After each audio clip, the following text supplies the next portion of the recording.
Hi everyone, welcome once again to the Adventures Travel Club television show. Betty, we are in Netanya. Yeah. And that is Seaside Resort, which is right on the Mediterranean Sea, and it's really quite beautiful. And here we can see some of the little shopping area that we can see. In fact, I use that shopping area because well, you use every shopping area. No. Yes, my you do. luggage was lost. Oh, that's right. Remember? And and they gave me a lot of money. And you made out. I made out okay on that one, didn't I? On that one, yes. And well, this is how they greeted us in the hotels. They've all done this. They've had a little beverage, lemonade or orange juice or something like that. Which is kind of nice after you've had a bus ride and everything. It makes so you feel welcome. Yeah, it does. And this is really quite a beautiful hotel. And as I say, it's it was right on the Mediterranean Sea, which makes it so very, very nice. And this is from my hotel room, looking down toward the swimming pool. And you can see on a nice warm day, you probably would have a lot of, still wintertime, you probably have a lot of people out there doing sunbathing and whatever. And we can see, since the last time that we were here in Netanya, there's much, much more building, as there is everywhere where Beautiful we beach. seem to be. Beautiful beach. We went out walking at night, that first night on the beach here, and I thought, oh, there's just a few little steps to go right down here. No. We had to go several blocks and then eventually wind our way, down to the beach. But there's a walk up above, as you can see right here. There's another walkway too, and that's the one I missed. But anyway, it was nice getting down on the beach. I had a marvelous room, one of the best I've ever had. It was just beautiful. It overlooked the water, and it had a little sitting room, and it had a little porch that you could go out. Well, we didn't have really a lot of time for that, but it was a beautiful, beautiful room. I have never slept in anything so nice. Is that right? Well, that's nice. That's nice. Yeah. I know there was a kitchen attached to the room that we had there, but it was, and I'm sure that if you're there for the summertime, and it would be nice. Probably, it'd be nice, and you probably could use that. So it'd be great. I love looking out on the water because, being inland like we are here, we don't get that opportunity very often. Right. Well, it's the next morning, and it's time to get on Betty's bus. So, Betty's bus. This is the outside of the hotel, as you can see right here, and it is really quite a very, very nice hotel. I'm glad that we had the opportunity to stay here. First class. Yeah, very much so. I guess you say 5-star, not first class. Huh? I think so. Yeah, the Seasons, a beautiful, beautiful hotel. So we are going to go on up the road because now it's time for us to really see some of the sites in the Holy Land, sites of antiquity, and places now. What Betty and I were just amazed because it's been some time since we'd been here, and the excavations that are going on and that have been done are absolutely phenomenal. Betty, I'll tell you, it just blows me away to see all the work that has been done. I mean, it's just absolutely, it's breathtaking. Yeah, but isn't it a wonderful thing that they're doing this, exposing all of the old artifacts and things that we would never know about even, except for these people, what do you call archaeologists that go in and work. It's wonderful. So we're on our way here, and we're just on the outskirts of Caesarea. Right here too, and this area has grown as well. They've built beautiful homes here. Golf course. Right, yeah. But they made this a national park. Thank goodness they've kept it so that it is a national park, and so that cannot be encroached upon. But you're right. They put a beautiful golf course and some very expensive homes, just right adjacent to the area here. But let's listen to our guide and learn some important things.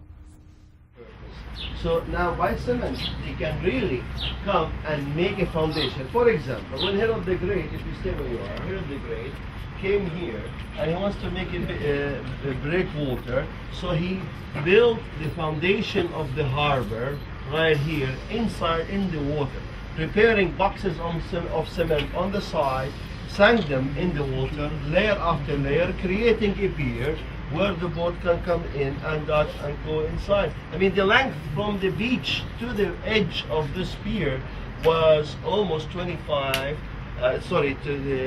was 900 feet almost, 260 meters in the water. That was a big ship. It was near the temple area where the centurion job was to guard the temple. He was there, the centurion Cornelius, the head of the 100, waiting for St. Peter to come, and he baptized him and his household right here. what was once a pagan city when Christianity was legalized, and this is another issue we're going to talk about it, there was here a pagan temple for the gods Roma and a huge statue for Augustus Caesar that stood over 100 feet in the air, opening his arm, welcoming everybody to come in. Nothing like Herod the Great really liked Augustus Caesar. But he has to really be nice to him. And always send him money and build things and name it after him so he can stay in power and make business. Bottom line, it's always politics and business together, money. And that's what he wanted to have this. And this is exactly what Herod the Great have done. And also granite stones were brought from Aswan, from Egypt. So Herod the Great had no problem with money. Business was very good. He really sold those Romans the frankincense and the incense. And he employed so much people. So all the marbles that you see here that also lying in ruins around us, and the granites were important. And the most of the buildings were built from that stone. You see this porous stone, this is what we call kurkar stone. It's a sandstone, very strong. It's sand, but it's very strong. But it's ugly in a way. You have to plaster it, or you can really, in so many cases, Herod the Great have built in front of it marble. I mean, real marble. And here we can learn that there was, from the statues that we found, there was two kinds of cultures. Don't forget that the Byzantines, what we call Byzantines, the period of the Christianity legalization, Byzantines didn't know themselves Byzantines. They were Romans, but they have changed the way of worship. They changed the worship from pagan gods to Christianity. But they really did appreciate, if I am a Christian, Catholic, or Protestant, lives in the States, if I became a Christian, I want to eat McDonald's hamburger, or I want to wear ribeyes. No, you see, but they, instead of, being secular, they became Christians, the same culture. Theaters are kept, palaces are kept, pagan temples were destroyed, churches were built. And here they did something about the statues. Nude statues were really all over the place during the Roman pagan life. Now, the Byzantine period, they have put some clothes on them, right here. And here we can see that the Christian figures start to appear. I am the good shepherd, I know my own, and my own knows me. Look at this humble shepherd as a sheep around the shoulder. Now, lots of statues were found without a head. There was a group of iconoclasts, it's called, that this group rejected the figurines, carved images, and they were among them Jews, Christians, and Muslims altogether. Adding to that, we've had a British lady, her name was Lady Hester. She, in 1815, lived in Lebanon. She hired a bunch of Bedouins, and she told them, go excavate, find the Roman treasures for me. The Bedouins thought that the Roman treasures are hidden here in these marble statues. So they start beheading the heads, looking for these marbles. Unfortunately, that's why we have so much laying around with no heads, and lots of these marble columns and capitals were looted by the Ottoman Turks, Muslims, to build mosques and what have you. We still have a lot of it here laying around in ruins, but a lot of it was stolen as well. To me, Betty, it's amazing. We've been to so many places, of course, and seen Roman ruins, and but what it was done here in Caesarea, and the things that we're going to see in just a few moments as well, it just absolutely, again, I keep saying, well, breathtaking, but, but well, it is really, it really is. It didn't look like this on our first trip there, I'll tell you that. They didn't have that flooring down or anything. No, it was a little more. Yeah, it was more. Because I remember you got down there and sang the Star Spangled Banner, and there was a group of Frenchmen that sang their national anthem. Yeah, it was fun. And because you can hear that the acoustics are so well, in this theater that we can see right here, and so there was a little competition between the Americans and the French. It was just all sorts of fun. But here, of course, now we can see there's still more restoration work that is being done. I mean, they're not stopping. They're just going right ahead with this, and it's just wonderful. You wonder what it's going to look like when they get finished, or will they ever finish? Who provides the financing for this? Do you know? I'm not sure. It's probably the Israeli government is probably. Too, huh? Yeah, that, and maybe some of the universities, will do that as well. But let's listen to our guide again. Maybe some of you have been here before, but this is opened up recently to the public to visit. but it wasn't just recently excavated. The early Italian expedition, they came to this theater back in 62.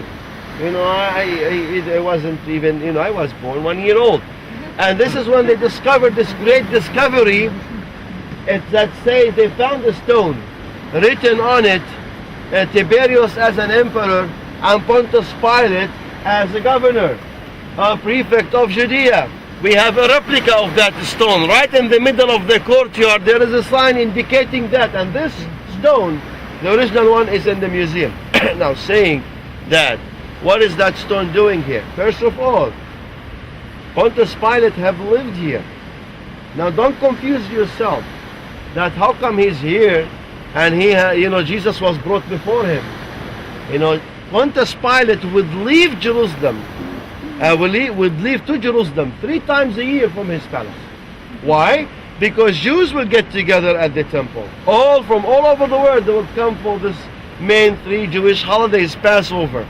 And if you don't really control the crowds, they're going to revolt. So he better be there. And, you know, with his army to control any chaos that might break up. So that's why he was at the Antonius fortress. It's a fortress built to the north of the temple to guard the temple. That's where the crowds are. And this is where our Lord Jesus was brought before him. So his name was put on a sign that we call tabula inzata. Usually at every public building or a theater entrance or a palace, so to speak, they would have the sign. It's called tabula inzata, either from wood or stones. In most cases, we don't have very much wood here, and they will write down the name of the emperor and the governor at this time. Now, during the Byzantine period, they were very mad at this guy. So they took the sign down and made it a step to step on it and go up to a theater, and that's what the Romans have done. Now, the second important thing when I was trying to talk from there is this courtyard. This is, if we look here at this reconstruction view, right here is the praetorium. Usually the judge would come from the edge of his balcony, and if you have you seen Mel Gibson movie? That was done perfectly. This guy is a genius. But by the way, they brought the Lord, means St. Paul here, and this is where the praetorium was. And now they had to wait for the governor to come, so they kept him in prison. Somewhere between this courtyard and where we stood, there was a prison where St. Paul was kept. And that is in the book of Acts, chapter 22, 23, about St. Paul being brought from Jerusalem, and he was imprisoned here. And there is a lovely episode in the book of Acts. It's mentioned in chapter 12. It's where King Agrippa I, you know, King Agrippa I would be the grandson of Herod the Great. They are really confusing. All of them were called Herod. Herod became like a title of a local king because of the first King Herod. So King Agrippa I, he came from his palace at the edge of this hippodrome, showed himself like a big god, wearing silver. He was struck by lightning and worms ate him. It took place right here at the edge of this theater. See, this brings the Bible alive to you. Yes.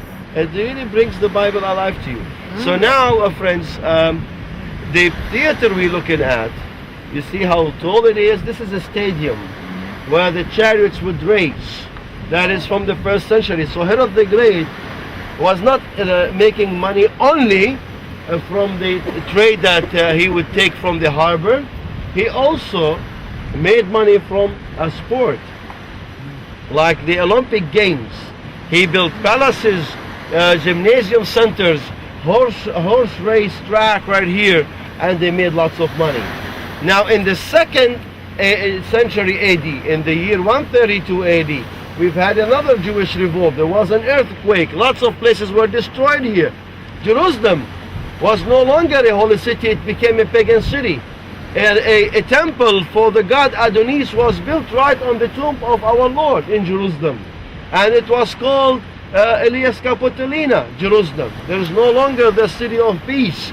And here it was called Palestina. Officially, the whole country was referred to as Palestina. This is where we say Palestinian. You know, whoever lived in this land from the 2nd century AD, from the year 135 AD, up till 1948. Whether you are a Muslim, a Jew, a Christian, what are you? You are called a Palestinian. So this comes from here, these declarations. Anyways, Hadrianus at the time had so many soldiers sitting doing nothing. He had to keep them busy, otherwise they would revolt against him. So what they did, they came to this hippodrome and they camped in the middle of it and made it an amphitheater, an oval-shaped theater, and to enjoy a different kind of sport this time. Gladiators met here, Christians were thrown to persecution, and Jews as well, right in the center. Now you cannot picture it because we are really missing where the railing is. We are really missing the other row of seats from the other side, but it's like an oval shape. That was done right here.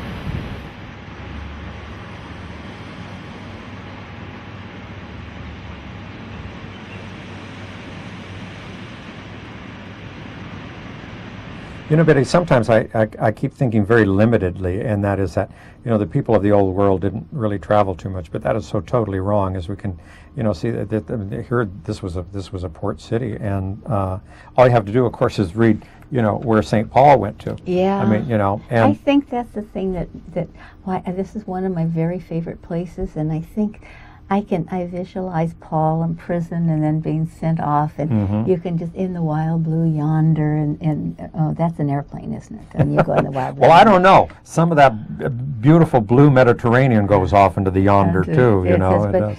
But this, to me, this is such a historical place, and all the things that took place there, good things and bad things. You know, they had comedies and what we saw here, yeah, here you would have the chariot races and things like that. Yes. In this particular theater that you see right here, and this was big. So you can imagine the amount of people that were living in and around Caesarea at the time when the Romans really, you know, had control. Do you remember what they call the exits? The vomits.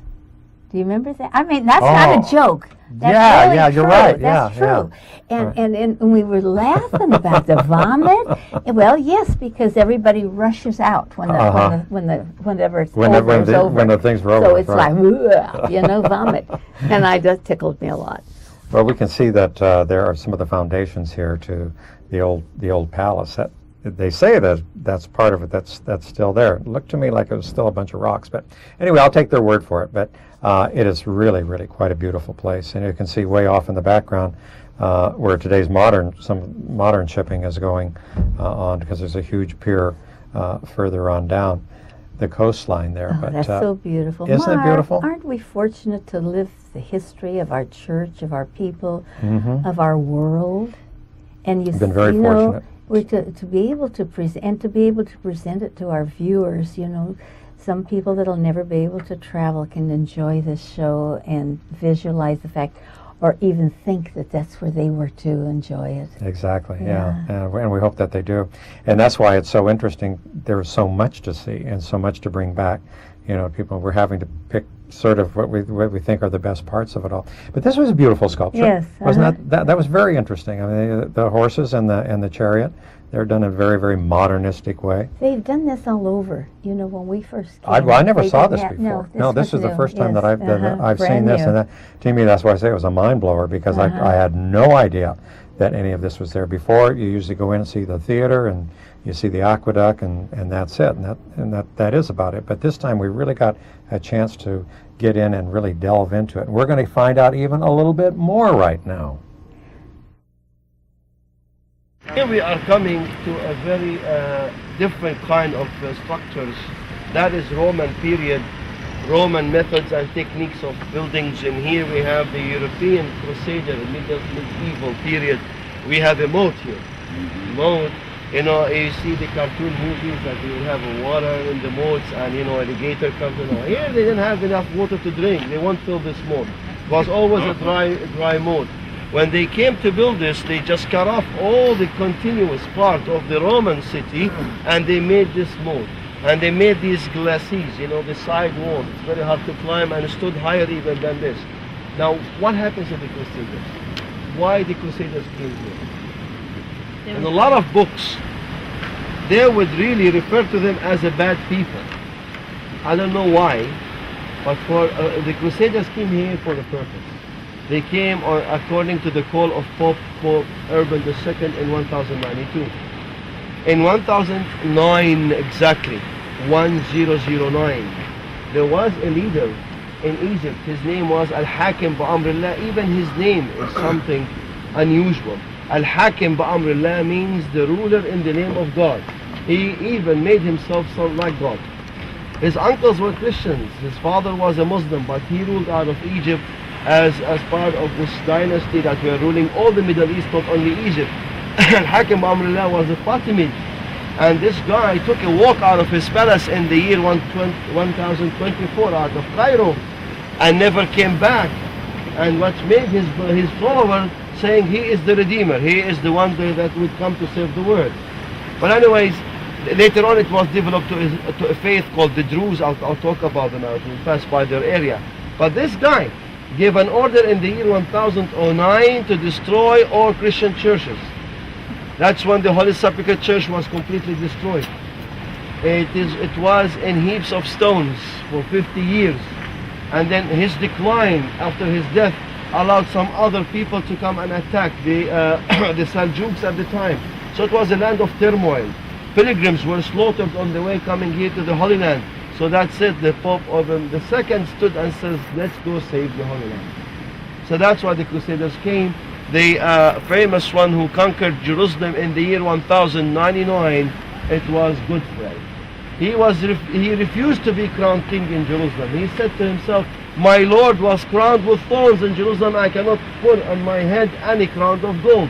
His successors, the kings, the Crusader kings, they never did the celebration of crowning in Jerusalem. They did it in Bethlehem. Because there the king was born, king of peace. And in Jerusalem, our king was crowned with thorns. So Good Friday, he rather called himself the Knight of the Holy Sepulchre. And we do have the order, the Knights of the Holy Sepulchre. That was in 1009. I don't deny that there was some corruption later on after the Latin Kingdom of Jerusalem was lost in July 4th. This is when the United States celebrates the independence. We celebrate our disaster here back in 1187, July 4th. The Muslims attacked the Crusaders and we have lost the Latin Kingdom of Jerusalem and we lost the cross of the Lord because they took the cross every time they went to battle. And at the end, they tried to negotiate peace terms, and this is where they gave up Jerusalem for the cross, the Crusaders. So there were several other expeditions. We've had 8 Crusader expeditions, and number 5 was here. St. Louis did this in 1251. The Crusaders was trying to go back on their feet again and to fight against the Muslims, especially after the death of Salah ad-Din. Now this guy, Salah ad-Din, he's from the area of Saddam. Saddam Hussein came from a place called Tikrit in Iraq. Yeah, from Kurdistan, from the same place Saddam came. Same mentality, more or less. He came from there, but he never trusted his people. So what he did to have a strong army in the future, he went to the Caucasus, to the area of Russia and the whole surrounding of Turkey, stole Christian kids from their mommy's laps, brought them up in their camps, loyal to him and to Muhammad, the Prophet, and they knew nothing. They were a very brutal force. After his death, his dynasty, his kingdom declined, so these guys became in power. And one among them was a very brutal guy. I mean, that now he left his roots, he grew up, he done nothing about Christianity, he's focused on Muhammad. His name was Dahir Peppers. Dahir Peppers, he decided, or Vipers actually, he decided that he has to get rid of the Crusaders. He had over 17 battles, started in 1263 AD. In Nazareth, in the year 1265 AD, they have slaughtered 6,000 Christians. They have to kill an animal. He came to the largest fortress that the Crusaders ever built. It's called Safad. In Safad, they negotiated terms of surrendering. He said, if you surrender, I'll allow you to go free. At the end, they entered in that fortress, killed everybody, beheaded the people, had tied their skulls with a rope and hanged them at the fortress. And they gathered people, nuns and priests, men and women, old men and women and children, 600 of them. And they made them kneel down, at the sword at their neck, saying, if you want to be a Muslim, you go free. If not, denounce Jesus. If you don't want to denounce Jesus, we're going to cut off your head. 600 were murdered within less than an hour, and they are in a cave in Safed. So that's how most of this force came. So these crusaders who were here heard what happened in Safed. This Mamlukian guy came, led a siege to the area around the fortress, and said, surrender, I'll let you go free. They knew what happens in Safed, so they took their boat at night and ran away. He woke up in the morning, found nobody to kill, he destroyed the fortification. Some pretty violent history that went on, of course, in this particular area. You know, you could spend a lot of time here because there's even more than what we're showing you on this particular episode, but we really only have so much time. And this was one of the old churches, early Christian church, that was built on this site. And it's, Betty, now I'm sure that a lot of this, being at a Crusader church, that some of this has been, you know, kind of brought back up a little bit. I don't think it was probably left because Saladin did destroy that, and we're seeing what it probably looked like, or portions of it, and they have found enough of the stones, I guess, to put back into place. So fabulous, so fabulous. All of these rocks. Is it rocks or stones? I guess, what do you call them? Stones? Oh, these would be stones because they because they're because carved. they get them out of the side of the mountains and well, it's granite. They'd be carved, you know. So that would be but, I mean, so well, they have stone. to fit one Well, they're on rocks, the other. but it's yeah. Rocky stones. rock. But it's always fascinated me because they're so precise in how they put them together, and look how long they've lasted. Right. And on houses today, they get an earthquake and they come tumbling down. And you don't see any mortar in between these either, no, you know, so that you know that the craftsmanship was really. Do you ever think very, about very their well necks? How's the that? poor guys that are put it up there like that. I mean, look at that. I mean, I'd rather not. as I'm talking, I'm putting my neck back up and not visualizing, but actually physically. It could hurt, right? Physically thinking. Anyway, that's just about all the time that we have on this episode, but we hope that you'll join us next time as we come back to the Holy Land, and we have lots and lots of fascinating, interesting places that you've read about, that you probably have heard about, and we're going to take you there in person. We'll see you next time. Bye-bye. Bye-bye.